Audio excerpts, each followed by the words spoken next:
어쨌든 회사 생활을 하면서 이런 부분들은 내가 좀 잘 안 맞는구나. 특히 조직 생활을 하면서 남들과 함께 어울려 일을 해야 한다거나 특히 디자인 하시는 분들 같은 경우에는 자신의 작업물을 계속 이제 윗 상사에게 컨펌을 받아야 한다든지 아니면 본인의 취향이나 본인이 강하다고 생각한 어떤 부분을 살려서 자신만의 디자인을 한다기보다는 대중적인 취향에 맞춰야 하는 부분들이 많으셨을 것 같아요.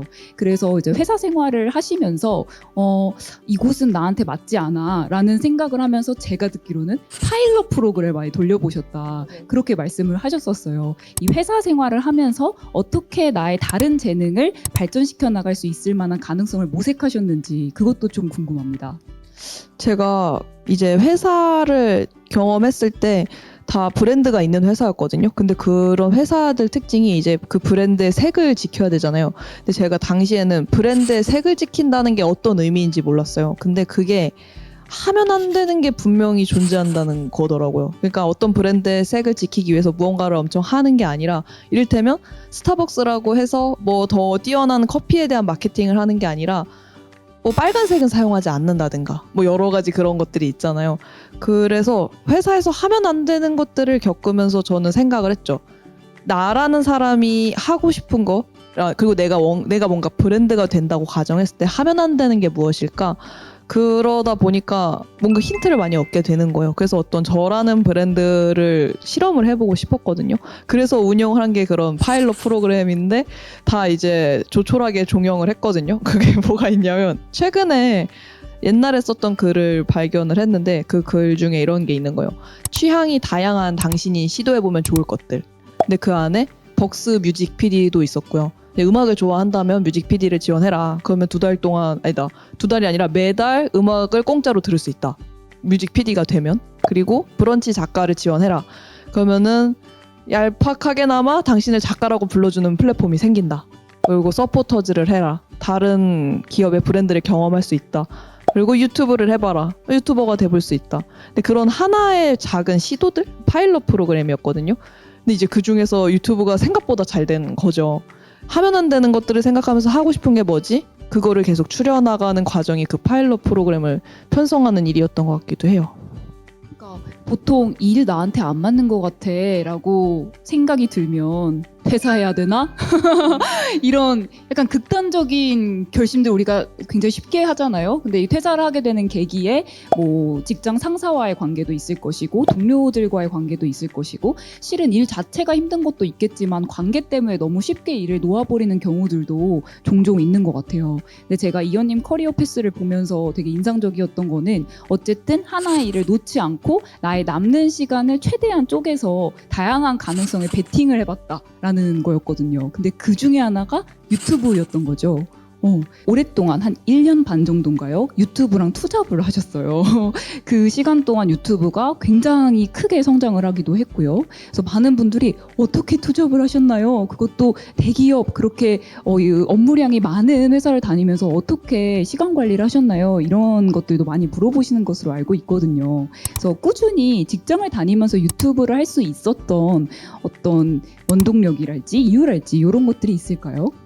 그 관계에서 생기는 트러블들이 있잖아요. 근데 저는 그게 너무 싫은 거예요. 약간 사무치게 싫은 거예요. 이를테면 회사에선 좀 이렇게 귀엽게 하라는 얘기를 많이 들었는데 전 제가 귀엽다고 생각을 하거든요. 근데 이제 회사에서 말하는 귀여움이란 건 그런 거죠. 이렇게 뭔가를 시켰을 때 하겠습니다. 약간 이런 건데 약간 그런 캐릭터는 아니었어요. 그냥 또 죽지 못하는 느낌을 할게요 이러니까 걔가 귀엽지 않았던 거죠. 근데 저는 일을 잘하면 되지 내가 왜 굳이 귀여워야 하나, 이제 귀여움 같은 거를 강요하지 않는 곳에 가고 싶다. 그곳은 저희 집밖에 없는 거예요. 그렇다면 유감이니까 퇴사를 해야겠다. 퇴사를 하기엔 유튜브가 아무리 이제 구독자가 있고 조회수가 나와도 수익이 안정적이진 않은 거죠. 그래서 병행을 해야겠다고 생각을 했는데 그 병행할 때 사실 힘들다라는 생각 안 했어요. 회사를 다녀서 도리어 다행이다. 유튜브만 했으면 내가 나의 창작을 얼마나 착취했을까 그런 생각이 드는 거예요. 창작 같은 게 돈을 벌기 위해서 하는 행동은 아닐 수도 있거든요. 근데 그 창작에게 돈을 원하는 순간 돈이 되는 창작만 할 것 같은 거예요. 흔히 말하는 어그로를 끄는 썸네일을 만든다든가. 그래서 저는 창작을 수호하고 싶어서 좀 그 창작이 어느 정도 자라날 때까지의 사이를 둔 거였고 그러려면 일을 하는 게 당연하다고 생각을 했어요. 그런 마음, 의미가 있어야 저는 지속을 할 수 있다고도 생각을 하거든요. 그런 게 있었고 제가 또 기억에 남는 게 그 김미경 대표님이 이런 얘기를 하시더라고요. 일은 아이와 같아서 그것도 키워야 된다는 거예요. 한 아기 때는 정말 모든 걸 다 해줘야 되잖아요. 근데 10살 되면 자기가 라면을 끓여 먹는다는 거죠. 그래서 이제 10년 정도 일을 했을 때 그 일은 그 일 자체로도 어떤 생명력을 갖게 된다는 거예요. 그래서 나도 내 일이 어느 정도 자립할 수 있게 시간을 둬야겠다. 그 생각을 했고 동시에 유튜브를 효율적으로 하는 방법을 모색하는 계기가 되기도 했어요.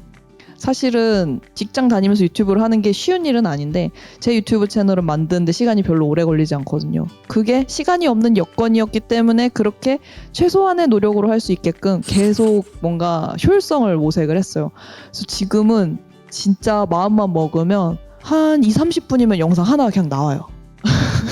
세상에. 초고속이거든요. 그래서 그 시간들이 지금 전업 유튜버가 되어서도 많은 자산이 되는 것 같아요. 그리고 이현님께서 콘텐츠를 만드실 때 되게 유념하시는 것 중에 하나가 힘을 뺀다라는 개념이라고 말씀하셨어요. 이 힘을 빼야겠다라는 생각 어떻게 하게 되신 건지도 궁금합니다. 제가 그런 얘기 많이 하는데 느끼한 창작물을 별로 안 좋아하거든요. 근데 느끼하다는 게 어떤 거냐면 너무 많이 이제 진지하거나 좀 부담스러운 느낌? 그런 거 있잖아요. 지금 여기에 공기도 정말 딱딱한데 이게 저에게 약간 느끼하게 느껴져요. 이런 것들. 그러면은 여기서 어떻게 편안하게 하고 힘을 빼는가. 제 창작물은 제가 다 어느 정도는 크게 컨트롤할 수 있잖아요. 그래서 저는 그런 자유로움 때문에 우리가 창작을 한다고 생각을 하거든요. 그래서 저는 창작에서만큼은 어떤 답답한 느낌? 그런 게 없었으면 좋겠다. 그렇다면 힘은 어떻게 빼는가? 힘을 빼려면 아이러니하게도 힘을 줘봐야 뺄 수 있는 것 같아요. 확실하게 좁아야 뺄 줄도 알게 된다. 줘봐야 지쳐가지고 빠지거든요. 풀파워로 살아봐야 이거 아니다. 이렇게 해도 안 된다. 적당히 하자 하는 순간 좀 잘 돼요. 근데 약간 바로 적당히 해봐야지 하는 순간은 그 지점을 모르거든요. 근데 한번 가본 사람이 그 지점을 아는 것 같아요. 이거 뜨겁네? 이 정도가 좋아. 그래서 저도 그런 뜨거운 청춘을 보냈는데 그러다 보니까 지쳐서 적당히 하자 하다 보니까 힘이 또 빠졌던 것 같기도 해요.